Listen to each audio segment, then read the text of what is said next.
And so as we start with the preaching of the word for today, nasa week 3 na tayo ng Faith Like No Other. Sino po dito you're learning so much from our series, Faith Like No Other. So we want to start by reading the word of God. So can I invite everyone to stand up as we read the word of God in 1 Kings. 1 Kings chapter 19. 1 Kings chapter 19, verses 9 and 13. So hanapin po natin sa mga Bibles. And if you're there, please read with me.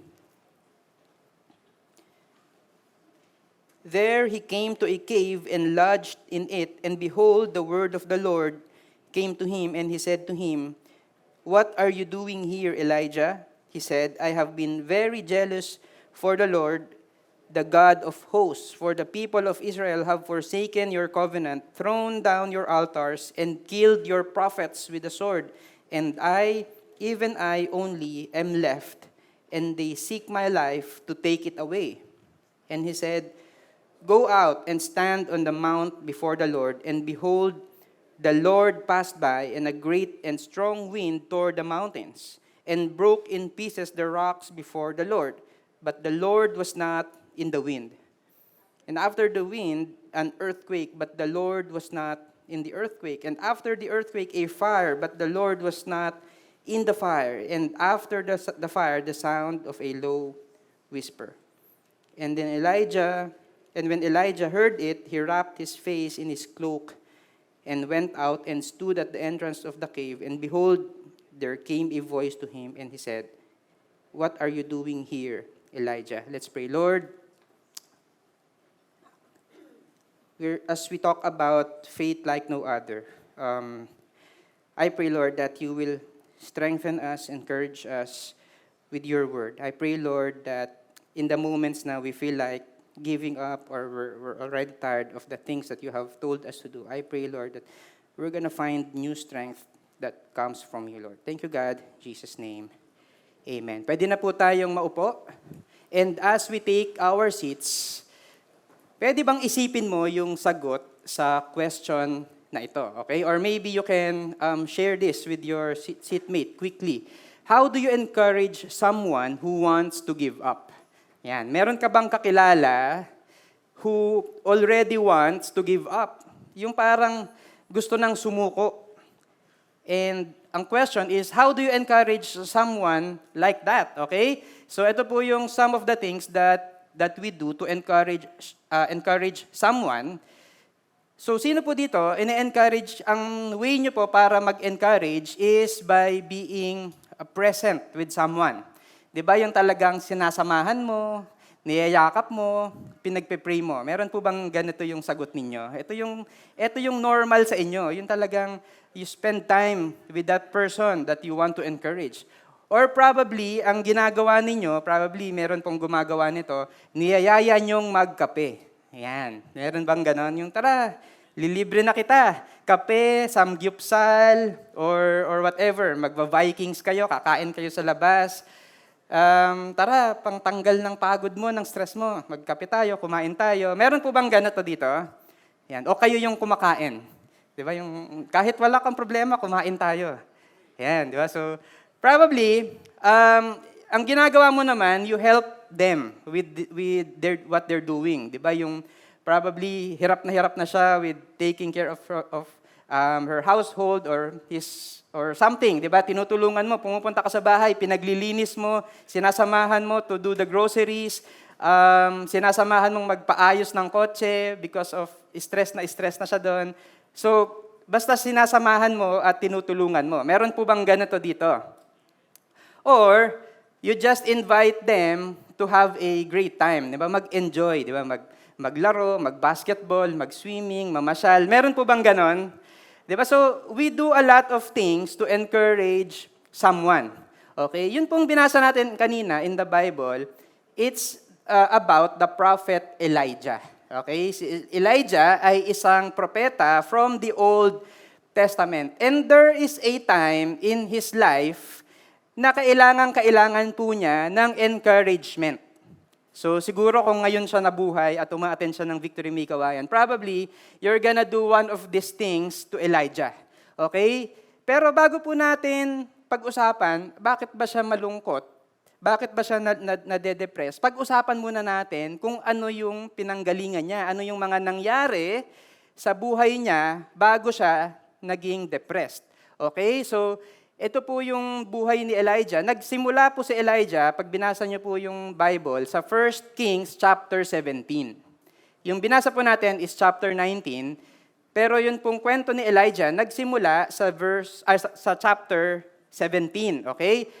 Ano yung situation at that time? Yung Israel, sunod-sunod, yung mga kings of Israel are wicked kings.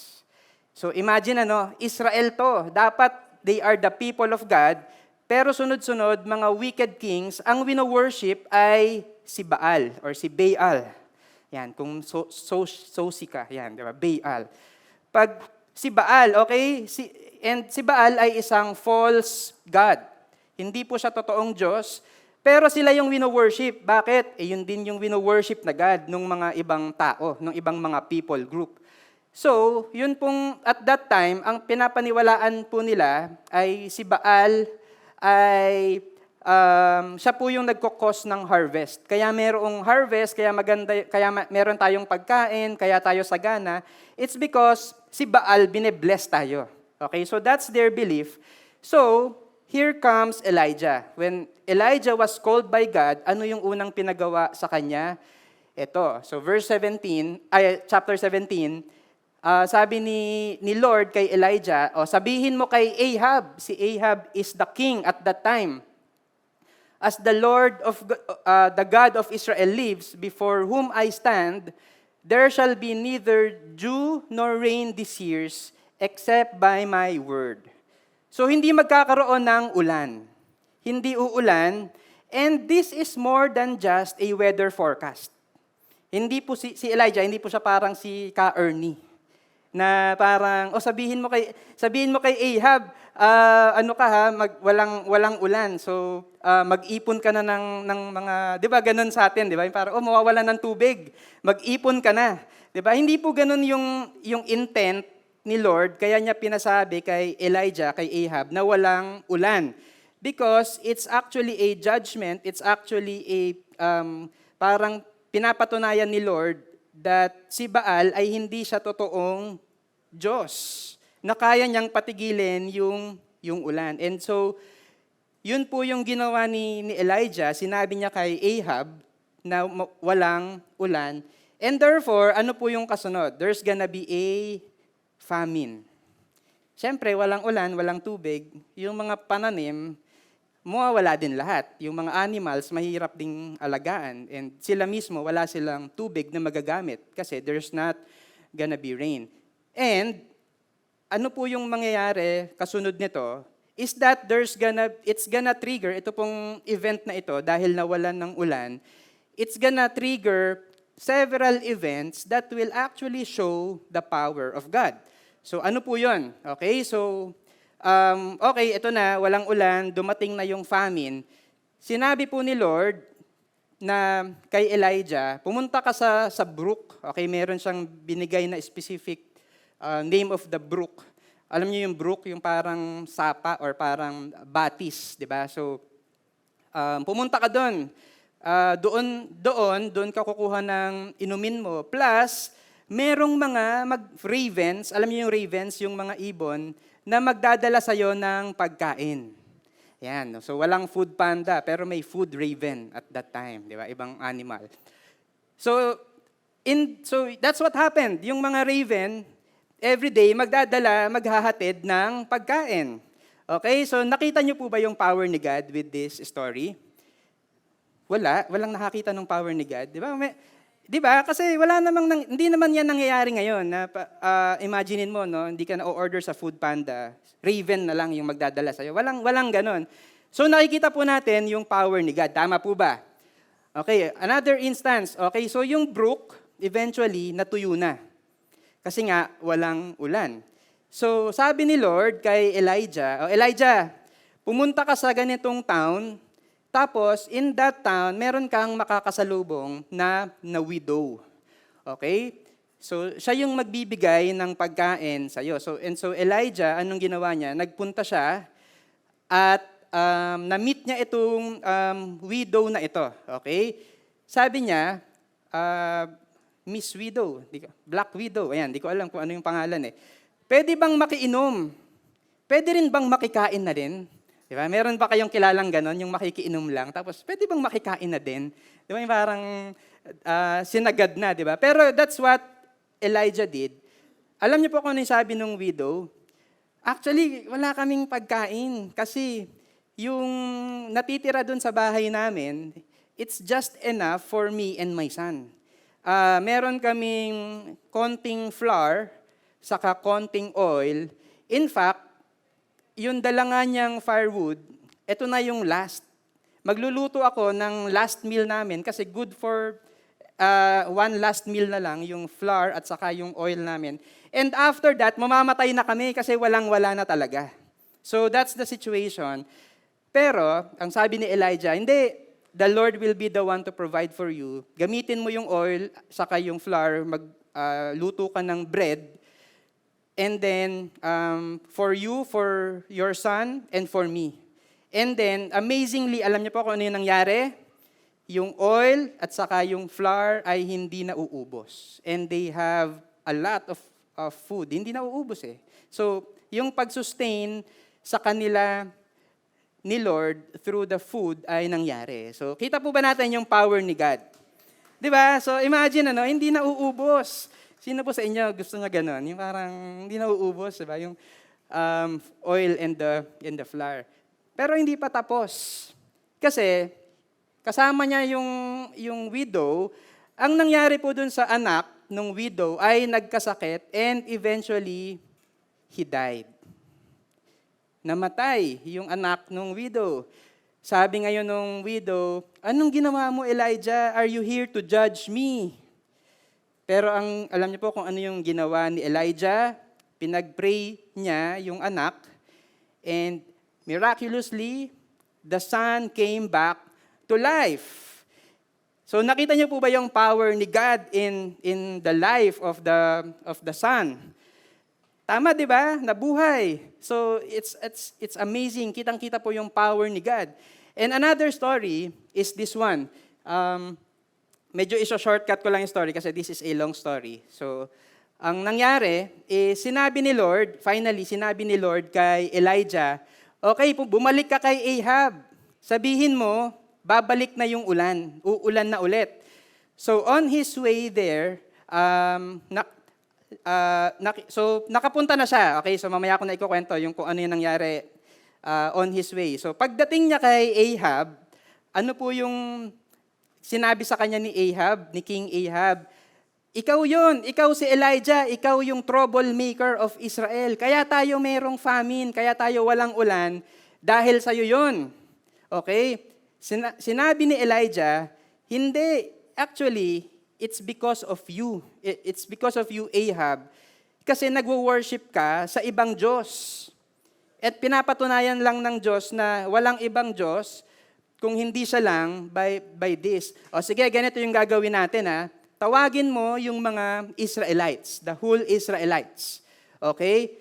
Tapos, tawagin mo din yung 450 prophets of Baal. Tawagin mo yung mga propeta ni Baal. Tawagin mo yung 400 na propeta ni Asherah. And ang gagawin natin sa isang bundok sa Mount Carmel, sa Mount Carmel, dito lang, malapit lang pala. Hindi yung Mount Carmel dyan. Yung totoong Mount Carmel in Israel. So, pupunta tayo sa Mount Carmel, magtatayo tayo ng altar, so something like this. Tapos magdadala tayo ng 2 bulls. Ipe-prepare natin yung bulls, ilalagay natin yung isa nandun sa kabilang altar, yung isa nandito sa kabilang altar. Lalagyan natin ng kahoy. Tapos, kung sino yung Diyos na mapapaapoy yung altar, siya yung totoong Diyos. So, okay ba? May usapan ba tayo? Yes. Okay, game. Gawin natin yon. And so, they did that. So, sinet up nila yung altar, sinet up nila yung bull, yung mga firewood.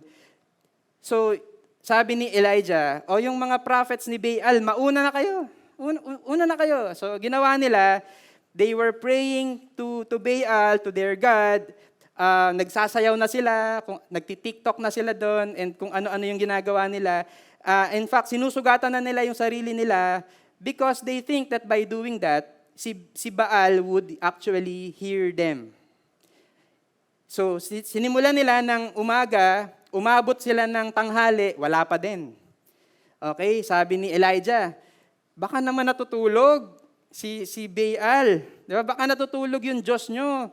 O kaya baka nagbabakasyon. Sige pa, lakasan nyo pa, baka hindi kayo naririnig. And evening came, wala pa din. So on the other hand, si Elijah naman, ang yabang kuha nga kayo ng jars, punuin nyo ng tubig, tapos buhusan nyo yung altar ko. So, binuhusan nila ng tubig. And so, to cut the long story short, Elijah prayed, and then there was fire. And nakita po nila kung sino ba yung totoong Diyos. Nakita niyo po ba yung power ni God in that story? So, imagine, madaming pinagdaanan si Elijah that proves the power and the might of God. Nakita po natin kung sino yung totoong Diyos. Kitang-kita niya kung sino yung totoong Diyos until we get to the next chapter.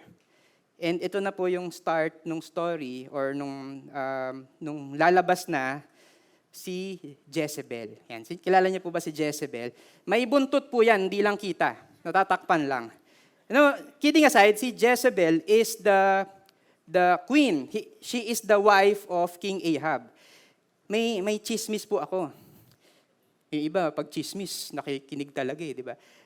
The Bible scholars would say, and even the historians would say, that King Ahab is a weak monarch. Pero the woman behind the man is Queen Jezebel. Siya talaga yon, yung malakas. Siya talaga yung parang nagmamando, di ba, ng kingdom. Okay? Ano po yung sinabi ni Queen Jezebel?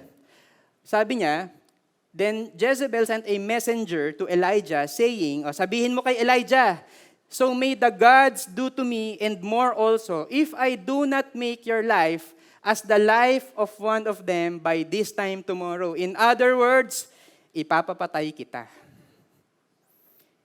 Mamamatay ka din, kagaya nung ginawa mo dito sa 450 prophets of Baal kasi that's what happened to them, namatay po sila. So mamamatay ka din. Ano po yung ginawa ni Elijah nung narinig po niya yung message na to?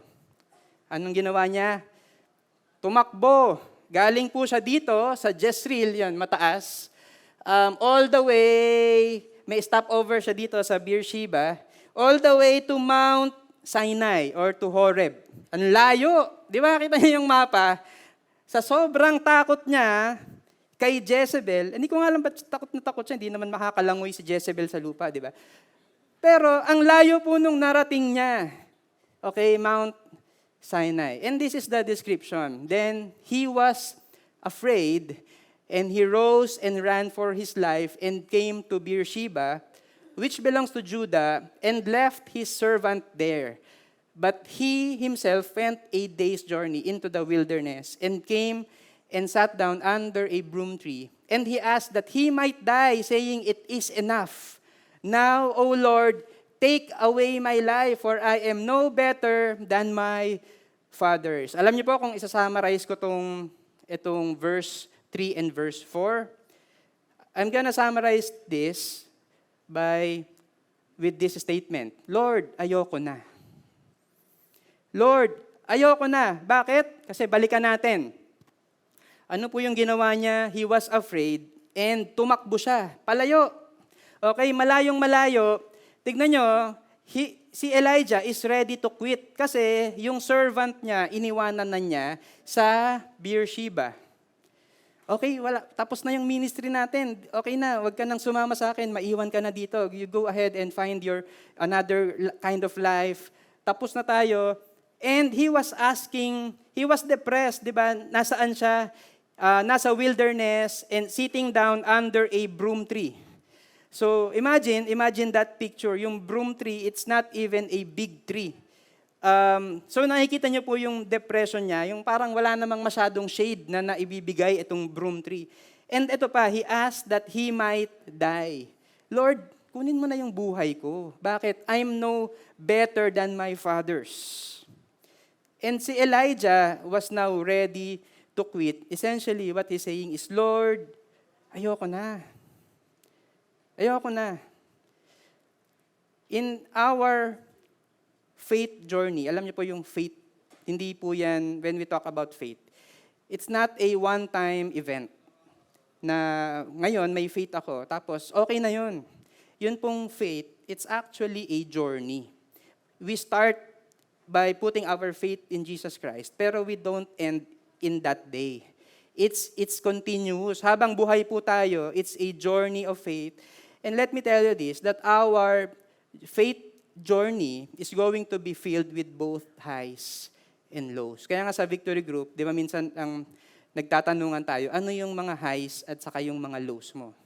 Ano yung mga nangyari sa'yo na masaya? Ano yung nangyari sa'yo na nakita mo yung faithfulness ni Lord? Ano naman yung mga nangyari sa'yo na low? Yung faith journey natin is going to be filled with both highs and lows. Kapag ka nandun po tayo sa moments of highs, ay grabe, di ba? Parang talagang encourage ka, masayang-masaya ka with what's happening to you. Yung talagang, Lord, I'm gonna give you my everything. Ganun yung mga linyahan natin kapag ka masayang-masaya ka. Lord, magsuserve ako sa'yo. I'm gonna do this for you. Pero kapag ka napupunta po tayo sa lows, what do we say? Lord, ayoko na. Lord, ayoko na. And just like Elijah, sometimes, ito din po yung sinasabi natin, Lord, ayoko na. Kasi yung calling ni God, it can be very difficult. It can make us want na ayaw na natin. It can make us decide na ayaw na natin. Di ba yun pong nare-realize po natin na when we talk about calling, hindi lang po yun yung trabaho or ministry that you are in. It involves a lot of areas in your life. For example, marriage. Diba? Sino po dito you're married? How many of you would agree with me that marriage can be hard? Tama po ba? Marriage can be hard. Pero ano pong ginagawa natin? We stick with our spouse. Bakit? Kasi yun yung will ni God. Okay, parenting is hard. Tama po ba? Parents, kahapon we had parents hangout. How many of you would agree with me that parenting is hard?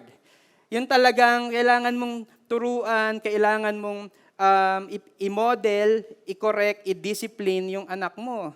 Pero sino bang gagawa nun kung hindi natin gagawin, mga parents? Wala. So, we have to do it. Parenting is hard. Ministry is hard. Service is hard. Di ba, yung kanina, sabi ni Ron, mag-sign up sa ministry. So ngayon, di ba, parang, colorful yung background, mukhang masaya sila. Pero there will come times na yung ministry serving God is gonna be difficult. Kung tinawag ka ni Lord to be in the business or to be an employee, to lead people, to be in public service, all of these things are going to be hard. And so sometimes, ang gusto natin, umayaw na lang, mag-quit na lang. Just like Elijah.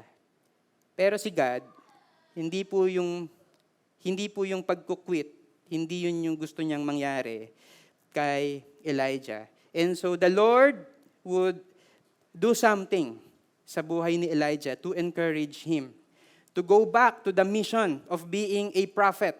Okay? And I hope na ganun din po yung magiging prayer natin kay Lord. Okay? As we experience the lows of our faith journey, I hope na we will continue and press on. And ito po yung mga ipagpipray natin kay Lord. The first one is this: Lord, remind me.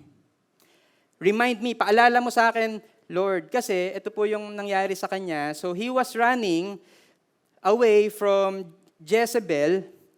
So running away from Jezebel. Then, verse 5, pagdating niya sa Beersheba, then he lay down under the bush and fell asleep. Okay? Napagod, kakatakbo. So nakatulog siya, all at once, an angel touched him and said, "Get up and eat." So imagine yung angel, pupuntahan ka, papakainin ka. 'Di ba? Hindi lang sinabing kumain ka, binigyan siya ng pagkain. He looked around and there by his head was some bread baked over hot coals and a jar of water. He ate and drank and lay down again. The angel of the Lord came back a second time. Uy, pwedeng bumalik, di ba? Parang part 2. May refill. And touched him and said, "Get up and eat, for the journey is too much for you." So, side comment, sometimes, as we do the will of God, mapapagod po tayo. And sometimes, ang solution ay simply ito lang, matulog, magpahinga, kumain. Kasi minsan napapabayaan na po natin yung physical well-being natin, kakalaban. Okay po yun na we continue to do what God's will is. And side comment lang, wag po nating pabayaan yung ating health. Okay, matulog po tayo, kumain po tayo ng tama because it's vital for us to have healthy bodies para magawa natin yung will ni God. But ito pong verse na to, itong story na to, it's not just about eating and sleeping. Yung iba sabi, sayang, akala ko yun yung pinapagawa ni Lord, matutulog lang, sa kakakain lang, kayang-kaya ko yon. So hindi lang po yun, okay? There's a deeper thing that God wants Elijah to understand. Kasi, he was ready to give up. Nagre-resign na si Elijah sa pagiging prophet. Okay? Ayoko na, Lord, ayoko na. Ano yung ginawa sa kanya ni Lord? Pinakain. And actually, this is a reminder to Elijah of what God did for him nung una, nung tinawag siya to be a prophet. Di ba, naalala niyo to? There is a famine. Anong ginawa sa kanya ni Lord? Pinakain through the ravens. Nung natuyo yung brook, ano yung sumunod na ginawa? Pinakain through the widow. And so God, what God was doing is reminding Elijah. Kung nakita mo yung faithfulness ko dati, kung nakita mo yung power ko at work dati, bakit ngayon sumusuko ka na? Bakit ngayon ready to give up ka na? It's a reminder, don't give up. Huwag kang umalis, huwag kang sumuko. I'm here. And sometimes meron din pong ganun sa atin, di ba? Sino po dito yung nire-remind kayo ni Lord from time to time na pagka gusto nyo nang umayaw, gusto nyo nang sumuko, nire-remind kayo ni Lord of who He is and what He is able to do. Meron po ba? That happened to me when before I went into full-time ministry. I have a lot of concerns. Lord, paano yung finances? Paano yung provision? Okay? Kasi that's one of the things that I'm really concerned about bago po ako pumasok into full-time ministry. But then, I recalled a lot of events that happened in my life. In my previous job, meron pong mga opportunities to be in a better company, magkaroon ng mas malaking salary, mas pumasok sa isang mas malaking company. So, meron pong mga ganong moments in my life. And so when I prayed about it, clear po yung narinig ko si Lord, no, don't go there to that company. Stay where you are. Talaga, Lord, mas malaki yung sweldo doon ha. Hindi, stay where you are. Hindi po yun mystical, okay? I was reading the Bible when I was talking and praying when I heard God to do that. And so, to cut the long story short, tama si Lord. Kasi, what would happen is, I'm gonna get promoted, I'm gonna get more salary, kaysa dun sa gusto ko sanang lipatan. Buti na lang, tama si Lord, buti na lang mali ako. Buti na lang nakinig ako kay Lord. And so, nung pinapalipat ako ni Lord, hindi ng trabaho lang or ng company lang, but to actually go into full-time ministry, Lord, mas maliit yung sweldo dyan. Di ba? Oo, pero bahala si Carol sa'yo. Ay, hindi pala. Hindi pala. Ate Carol, okay lang po yun. bahala si Lord sa akin. Okay? Bahala si Lord sa akin. And true enough, the Lord has been providing. The Lord has been providing, and I have been here in the ministry for 5 years, and the Lord has always provided. And so the Lord would remind me, yung dun sa faithfulness, kung sino siya, kung ano yung kaya niyang gawin. And so, ask the Lord to remind you. Ask the Lord to remind us of who He is and what He is able to do. Question, kung paano ba nag-provide si Lord dati, is that gonna be the same way na magpo-provide siya ngayon? Not always. Sometimes God will provide this way. Sometimes God will provide another way. Not always. Okay? Pero ang maganda po doon, as we remind ourselves, alam po natin yung power, yung credibility, yung character ni God. Okay? Ask the Lord to remind us of who He is, of His might, of what He is able to do. And so as we do that, we're gonna go back to the reason why we trusted God in the first place.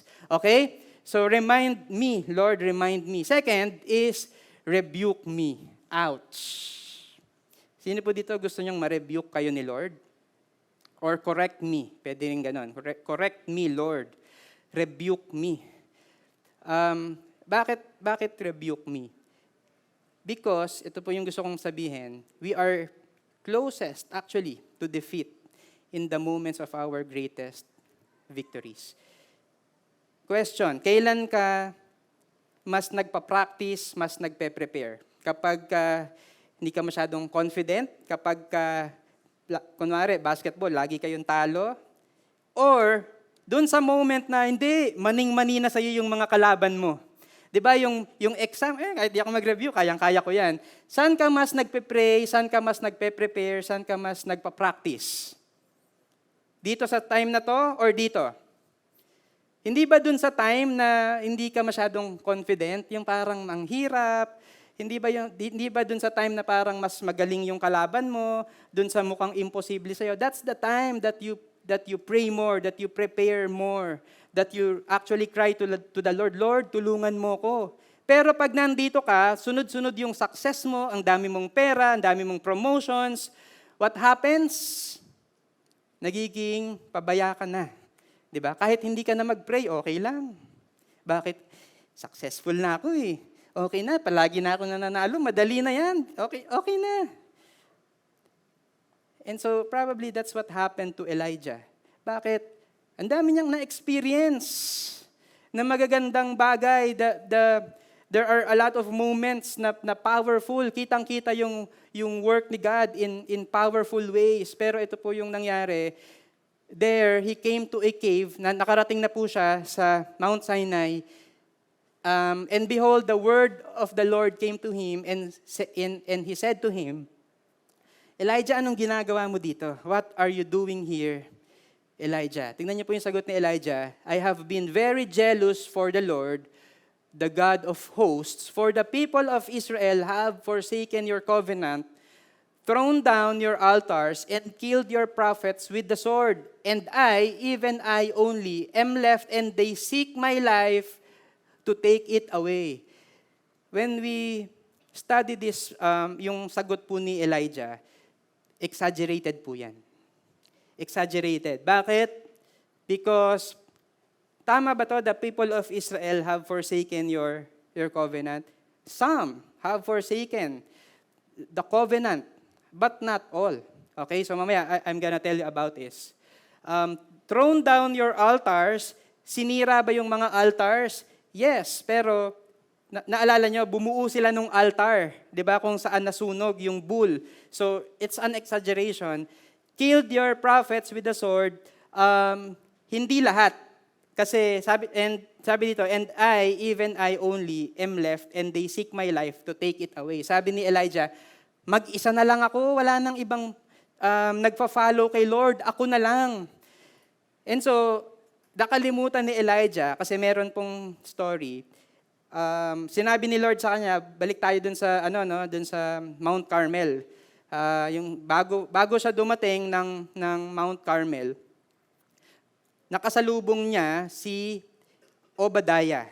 Okay, si Obadiah is a prophet, and also he works for King Ahab. So, propeta po siya, he is a man of God, and nagtatrabaho po siya kasama ni King Ahab. So, there was a time na pinapatay ni Jezebel yung mga propeta ni Lord. So, pinatay. Pero ano po yung ginawa ni Obadiah? Ni-rescue niya 100 prophets, tinago niya sa cave, sinusuplayan niya ng pagkain. Alam ba yun ni Elijah? Alam niya. Bakit? Kasi nakasalubong ni Elijah si Obadiah on the way to King Ahab bago yung showdown sa Mount Carmel. At sinabi yon ni Obadiah, uy, merong 100 prophets na tinago ko, tinulungan ko na makatakas from Jezebel. So, alam ni Elijah yon. Pero anong sabi niya? Mag-isa na lang ako. Pinatay na lahat. Wala nang kung kasama. Di ba? Wala na forsake na yung covenant. Kasi when we go into that moment na parang nalulungkot ka na at depressed ka na, what happens is we exaggerate our situation. Tama? We exaggerate our situation, tapos laging always in our favor. Bakit? Alam nyo, kapag when we experience the highs of our faith, careful po tayo because sometimes yung faith natin kay God lumilipat to faith in ourselves. Kapag maayos yung mga anak mo, ang galing ko talagang parent. Lahat ng mga anak ko, maayos yung buhay, may doktor na, may pilot, may abogado. Diba? Kapag maayos yung marriage mo, uy, galing ko talagang asawa. Kapag nagsaserve ka sa church, ang galing ko talagang worship leader, ang galing ko talagang usher, ang galing. O di, ikaw na. Ikaw na magaling. Di ba? Minsan, that's what happens to us. Yung faith natin kay God, if we're not gonna be careful, napupunta sa sarili natin. Sino na yung gusto mong ma-honor? Si God pa rin ba? O yung sarili mo na? Honor God pa rin ba and make disciples? Or honor yourself na? Let's be careful, okay? And so, to continue, and he said, go out, sabi ni Lord kay Elijah, go out and stand on the mount before the Lord, and behold, the Lord passed by, and a great and strong wind tore the mountains. Merong malakas na hangin, nasira yung bundok, di ba? And broke in pieces the rocks before the Lord. Pero, sabi sa Bible, but the Lord was not in the wind. Wala si Lord doon sa malakas na hangin. And after the wind, merong earthquake. So ramdam na ramdam, yumayanig yung lupa because of the earthquake, but the Lord was not in the earthquake. And after the earthquake, a fire, but the Lord was not in the fire. And there are a lot of things, mga nangyari, natural things, earthquake, wind, fire. Yung iba iniisip niyo, parang banda yun di ba? Earth, wind, and fire, di ba? So, parang napakanta yung iba. But all of these things, wala dun si Lord. Pero ano po yung nangyari? And after the fire, the sound of a low whisper. Sound of a low whisper. In other translations, it's a still small voice. It's a gentle whisper. Ano po yung nangyari after that? And when Elijah heard it, he wrapped his face in his cloak and went out and stood at the entrance of the cave. Kasi sometimes, ang akala po natin, it's always the grand, the big things of life, the amazing things. Dapat, para ma-encounter ko si Lord, dapat mayroong malaking event. Ngayon, di ko pwedeng ma-encounter si Lord. Kaya ako nga hinihintay yung Victory Weekend Hinihintay pa natin sometimes yung mga events like that. Di ba? Yung parang, ngayon, hindi ko ma-encounter si Lord. Bakit? Kasi wala namang pa-event sa church. Sometimes we think of the big events as doon lang nagwo-work si God. 'Di ba? Bakit? Si Elijah, sanay na sanay po siya doon, 'di ba? Kitang-kita doon sa mga nangyari sa kanya that God was really at work through him. Pero ano po yung na-miss out niya? Na-miss out niya that God, pwedeng pabalik, that God can actually talk to him and transform him through a low whisper. The ordinary thing, a low whisper. Kaya, after niyang marinig yung low whisper, anong ginawa niya? He wrapped his face in his cloak as a sign of humility. That's actually a gesture of humility during their time. And anong ginawa niya? He went out. Finally, tumayo na siya at lumabas na siya at the entrance of the cave. Kasi, asan na yan? Pinalabas siya ng mount, di ba? So, it was the only time na he followed, he obeyed God. You see, yun pong work ni God, it's not always accomplished through the spectacular display of God's power. Yes, we want this, na sometimes gusto po natin yung power ni God ay very visible. Meron kang pinagpe-pray na may sakit, terminal illness, tapos gagaling. Sometimes, and we believe the Lord for that. We really, if you are experiencing that, we are in prayers, we are in faith that it would happen. Okay, kapag malaking-malaki yung utang mo, tapos the Lord would provide yung provision, money, para mabayaran mo yung utang mo. We are with you in prayers for that. Pero hindi lang po sa mga spectacular display of God's power yung work ni God na accomplish. It's also in the ordinary means of hearing from God in stillness and solitude. Because actually, when you read the Word of God, when you study it, kahit wala po tayong event sa church, wala po nung mga big things, big events, big things like that, do you think na it's impossible for God to work in your life?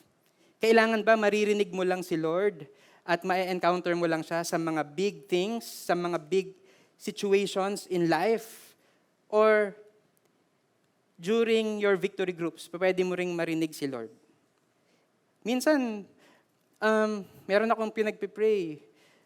Ito, nakakatawa to, na yung maliligo ka lang, pagkatapos mong maligo, narinig mo na si Lord. It happens to me. Bakit? Mystical ba? Hindi. Kasi I'm praying while taking a bath. Diba? So, ibig ko sabihin, there are moments na simple lang, ordinary lang, you think na mundane lang, pero dahil lagi mong ginagawa, constantly kang nagpe-pray, constantly kang nagbabasa ng Bible, constantly kang uma-attend ng victory group, nagwo-worship, these are not big things. These are just ordinary things. Pero God transforms us and changes us and speaks to us through those moments. It's not always the big things. Sometimes, ang kailangan lang po natin gawin is to pause and to pray and to talk to God in stillness and solitude. Kasi alam nyo, bakit may whisper? It's actually a proof that God is close.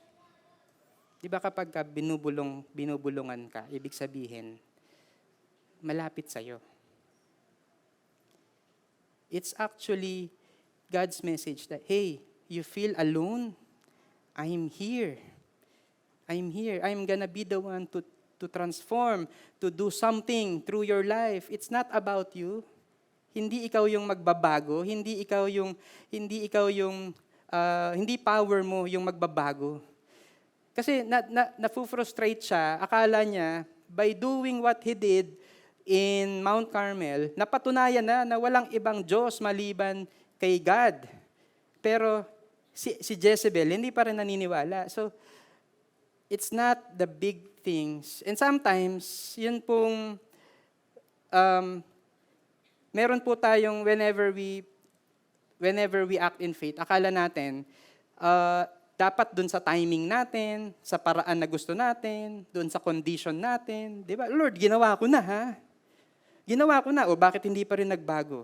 Di ba? So parang, minsan akala natin yung pag doon sa sarili nating timing at sa sarili nating method. Pero yun pong faith, sometimes ang kailangan lang natin gawin is to remain faithful. Yung ginawa mo, pero wala pa rin, huwag kang mag-quit. Remain faithful. Tuloy mo lang. Tuloy mo lang. Remain faithful. Because, again, the power to change your situation is not on you. It does not belong to you. It really belongs to God. And sometimes, ano po yung gagawin? Ang kailangan po natin gawin is to understand that God really moves in the ordinary. In the stillness, and in solitude. And that's why, yung pangatlong point that I want to share, pangatlong prayer that we want to pray for, as I call our worship team, is to recommission me. Recommission me. Ibig sabihin, Lord, I'm ready to quit, pero tawagin mo ko ulit. Send me once again. Help me to do what your will is once again. And yun po yung nangyari kay Elijah. Tinanong siya ni Lord, verse 13, and behold, there came a voice to him and said, what are you doing here, Elijah? After the still small voice, tinanong ulit siya ni Lord, Elijah, ano yung ginagawa mo? Verse 14, same answer, I have been very jealous for the Lord, the God of hosts. For the people of Israel have forsaken your covenant, thrown down your altars, killed your prophets with the sword, and even I, only am left, and they seek my life to take it away. When I was preparing this, pinagtabi ko yung verse 9, saka verse 9 and 10, saka yung verse 13, saka yung 14. Akala ko mayroong difference dun sa sagot ni Elijah. Wala. Copy-paste. Copy-paste. So, ano yun? Wala bang nangyari kay Elijah? Same pa rin ba? Wala bang nangyari? Alam niyo kung ano yung ginawa ni God? And the Lord said to him, go, return on your way to the wilderness of Damascus, and when you arrive, you shall anoint Hazael to be king over Syria. And Jehu, the son of Nimshi, you shall anoint to be king over Israel. And Elisha, the son of Shaphat of Abel Meholah, you shall anoint to be prophet in your place. So Elijah, gusto niya nang mag-quit. Pero ano yung sabi sa kanya ni Lord? Go. Return. Go back. Kasi there are moments na we feel like we're quitting. Ayaw mo na. Kasi napapagod ka na. Pero, God wants us to go back. Kasi yung encouragement ni God can actually, you can actually be encouraged when God gives you back your sense of purpose. When God tells you na napapagod ka, okay, fine, sige, magpahinga ka. Kaya nga merong Sabbath, kaya nga merong spending time with the Lord. Because God wants to refresh you. God wants to recharge you. God wants to bring you back your sense of purpose. When you think that wala ka ng purpose, God says, hindi, may purpose ka. When you feel like a failure, when you're tired, God is telling you you have a purpose. Don't give up. Go and return to that place of calling. And to some of us, God is recommissioning us. Kasi pagod na tayo eh. Di ba parang, Lord, ayoko nang mag-serve, ayoko nang magturo, ayoko nang gawin to, ayoko nang gawin yan. Nakakapagod, Lord. But God is not giving up on you. God wants to refresh you. God wants to encourage you. God wants to recommission you. That's what God is doing. And nare-rebuke po tayo ngayon kasi sometimes kaya tayo pagod na pagod. We're trying to do it all on our own. Kala natin tayo lang. Kala natin tayo yung sagot sa problema ng mundo. When all that God is telling us is to take that step of faith. Sometimes ang kailangan lang po natin is to go back to God and hear Him, hear His voice. Alam niyo po yung ginawa ni Elijah. Fast forward to this story. Si Elijah, he anointed Elisha. the prophet who would succeed him. He's not alone. He is not alone. And also in verse 18, yet I will leave 7,000 in Israel, all the knees that have not bowed to Baal and every mouth that has not kissed him. Merong 7,000 people. 7,000 people na ire-reserve, na iiwanan ni Lord who will not bow down to another God. Alam niyo po kung ano yung keyword dito? It's God. It's God who's gonna do that. Sometimes binubuhat po natin, akala natin it's all on us. When all that we really have to do is to depend on God and to put our faith once again in God, not on ourselves, but to go back to God so that we can continue to do what He wants us to do. Because a faith like no other is a faith that will continue to do God's will because it is anchored in God, not on you, not on what you can do, not on your circumstance, not on your resources, not on your strength, not on your wisdom, but on God. Amen? Can we all stand up? I'd like to pray for us. If you're that person, can we all close our eyes and bow down our heads? If you're that person, sinasabi mo, Lord, kapagod na ako. Lord, ayoko na.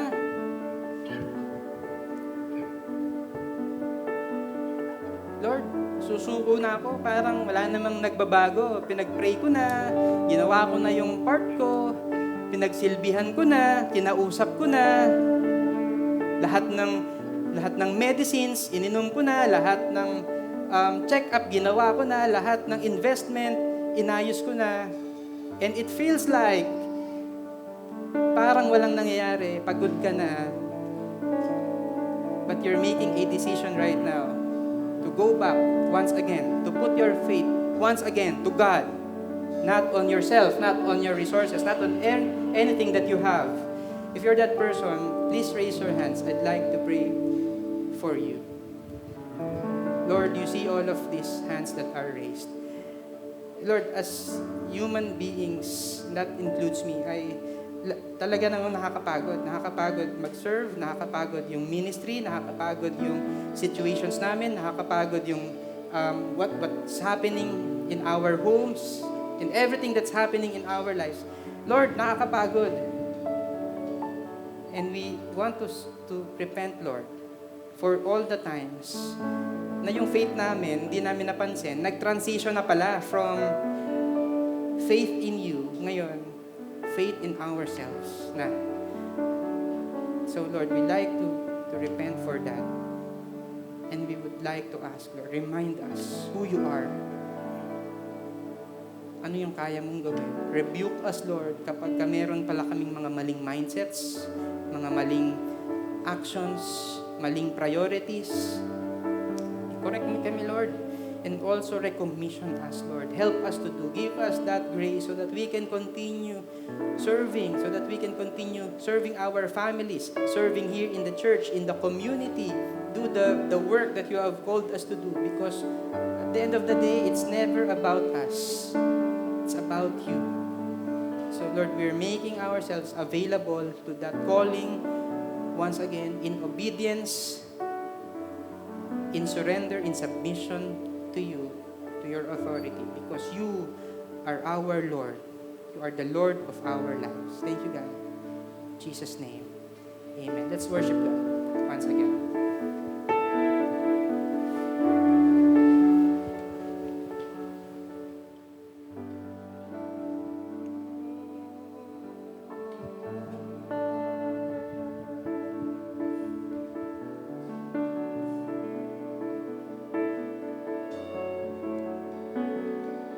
I will love you and serve you, obey you with all my heart, to know you and trust you for who you are, to praise you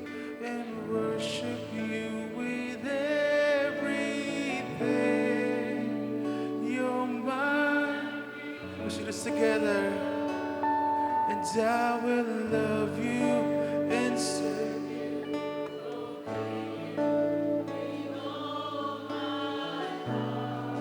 To know you and trust you for who you are. To praise you and worship you with everything. You're my reason. I will love you and serve you, obey you with all my heart. To know you and trust you for who you are. To praise you and worship you with everything. You're my reason. We will follow you. We will follow you. We will follow you. We will follow you. Glory, everlasting glory. You alone are mighty. You alone are worthy to be praised. Over all creation, sing of your salvation. Glory to the King of heaven. Glory, everlasting glory. You alone are mighty. You alone are worthy to be praised. Over all creation, sing of your salvation. Glory to the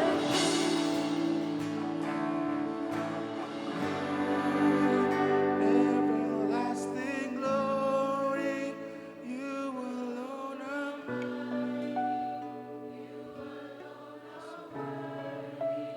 to be praised. Over all creation, we sing of your salvation. Glory to the King of heaven. Can we give praise to God?